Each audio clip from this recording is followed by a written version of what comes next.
30 दिन से प्रभाग नंबर 3 का मैटर ये कॉर्पोरेशन और प्रभाग 3 के बीच का एरिया है। ये नया ये भक्तों अकीम के सामने दिखे कम से कम 10-8 पारी हो गई, 3 दिन आड़े पानी आते 8 पारी से ये पोजीशन है, 3 कंप्लेन हो गई। अब अभी हम यहाँ से उठ के वही जाते तो ये कितना टाइम आता है सर गंदा पानी? पूरा कंटिन्यू ला के साथ में बताए, उन्होंने विजिट करके का फोटो और वीडियो उनको दिया भी और उन्होंने उनके हाथ से बनाए भी।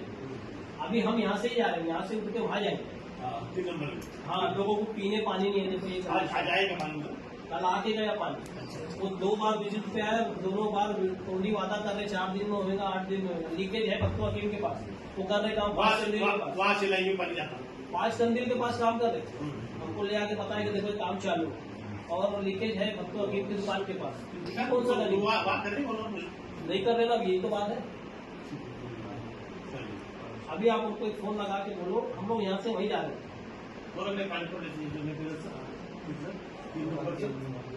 प्रभाग अधिकारी को हम यहाँ से उठ के वहीं जा रहे हैं। एक प्रभाग अधिकारी इधर ही होंगे ना, प्रभाग अधिकारी